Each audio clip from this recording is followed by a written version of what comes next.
Welcome to AY garage. আজ যাচ্ছি মোতালেব প্লাজাতে। আমার ফোনের ডিসপ্লে ভেঙে চুরমার হয়ে গেছে, নমুনা দেখতেই পারছেন। তারপরেও এইভাবে বেশ কিছুদিন চলেছে। এক পর্যায়ে গিয়ে আর টাচ স্ক্রিন কাজ করছিল না, তাই এটা রিপ্লেস করতে যাচ্ছি। 5 বছর ব্যবহার করা ফোনটা ঠিক না করে নতুন একটা কিনলেই তো পারি, কিন্তু আমার যে পুরাতন জিনিসের প্রতি একটু বেশি মায়া। এতদিন জিনিসটা দিয়ে আমার ভালোই চলছিল, আর এখন ডিসপ্লে ভাঙার কারণে বাদ হয়ে যাবে। স্ন্যাপড্রাগন 400 সিরিজ অনেক আগেই মার্কেট আউট। তারপর আবার 6 GB র্যামের ট্রেন্ড চলে। 332-এর এই কনফিগারেশন দিয়ে এখন কারো চলবে না, কিন্তু আমার চলবে, মানে আমি চালিয়ে নিব। কিভাবে চালাবো সেটা না হয় অন্য কোনো দিন বলবো।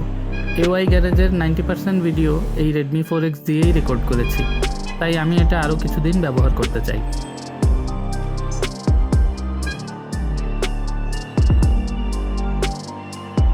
মোতালেব প্লাজা যেতে এলিফ্যান্ট রোড আর হাতিরপুলের জ্যাম পার করা লাগে। ওই জ্যামটুকু এড়িয়ে যেতে পারলে অনেক সময় বাঁচে। আজ এরকম একটা নিনজা টেকনিক আপনাদের দেখাবো। তবে কিছু কিছু সময় এই টেকনিক কাজে আসবে না। এখন বুদ্ধি করে এই টেকনিক অ্যাপ্লাই করতে পারলে সময় আর জ্বালানি দুটাই বাঁচানো যাবে। ধানমন্ডির জ্যামও তো কম যায় না। জ্যাম পার করে নেই, দাঁড়ান।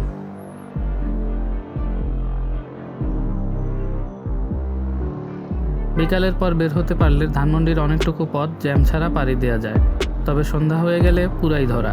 বাইক চালাই, তাই জ্যামের চিপাচাপা দিয়ে পার হয়ে যেতে পারি।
ধানমন্ডির ভেতর দিয়ে চলে আসলাম সায়েন্স ল্যাব সিগন্যালের কাছে।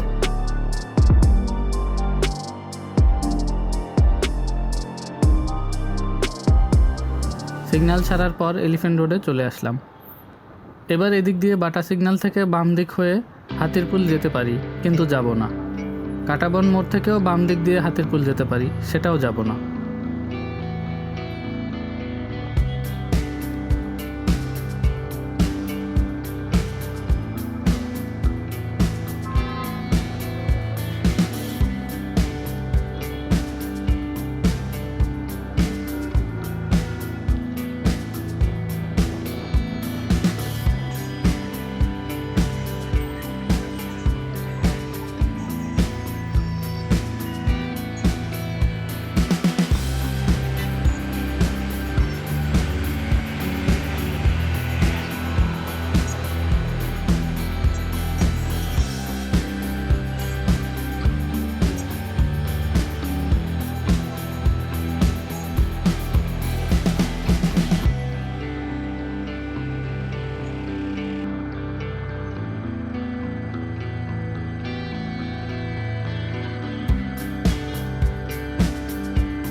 কাটাবন মোড় পার হবার পর আজিজ সুপার মার্কেটের আগে পরিবাকের দিকে যেই রাস্তাটি গেছে, আমি ওই দিক দিয়ে মোতালেব প্লাজার পেছন দিকে যাচ্ছি।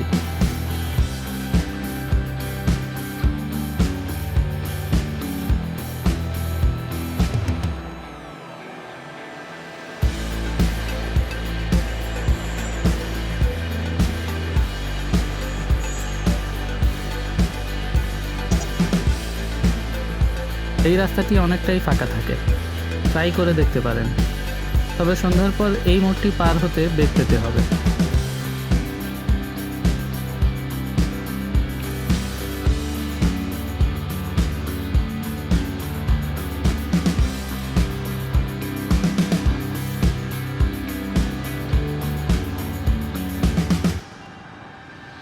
এই যে দেখা যাচ্ছে মোতালিব প্লাজার পেছনের এন্ট্রি। রাস্তার উপর বাইক পার্ক করলে আমার 30 টাকা ও সময় বাঁচবে, কিন্তু আমি তা করব না। মার্কেটের বেসমেন্টে পার্কিং ব্যবস্থা আছে, ওটাই আমার কাছে সেফ মনে হয়।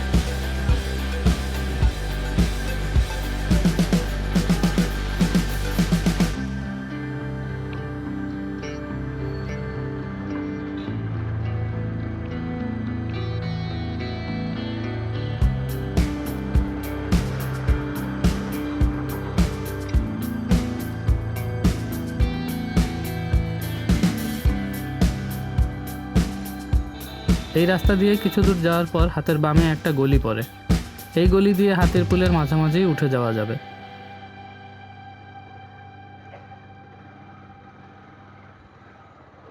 এটাই বাইকের সুবিধা, অনেকখানি সময় আর রাস্তা কমে গেল।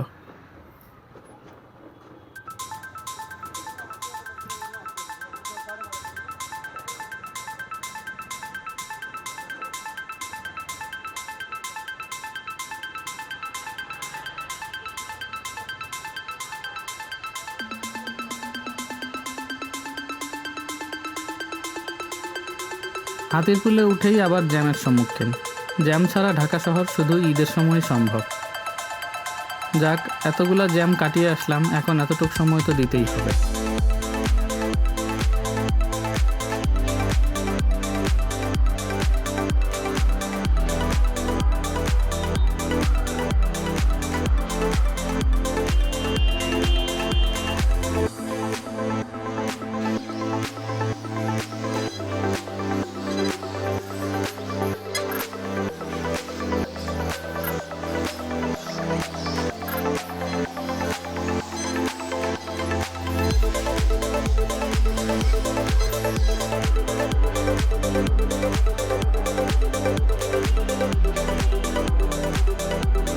এবার মার্কেটে বাইক পার্ক করে মোবাইলের কাজটা সেরে নিই।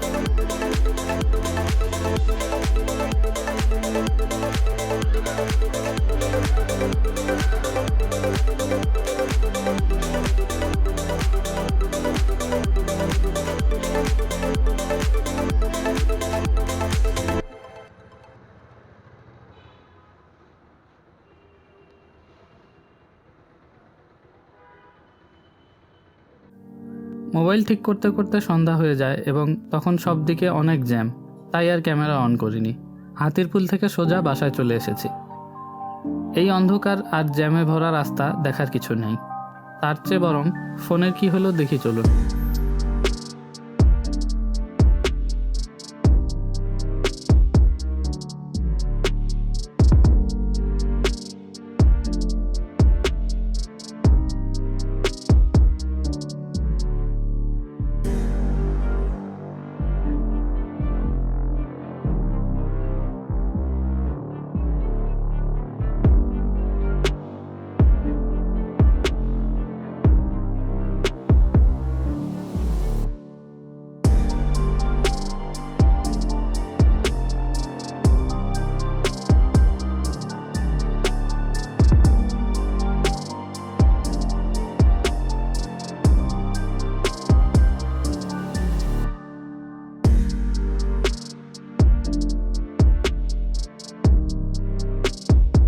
একটি নতুন ফোন কিনলে যেমন আনন্দ হয়, আমার এখন সেরকমটাই হচ্ছে।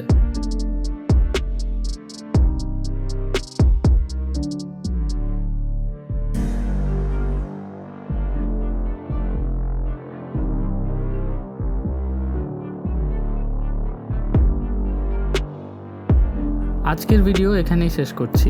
যদি ভিডিওটি ভালো লেগে থাকে তাহলে একটি লাইক দিয়ে যাবেন।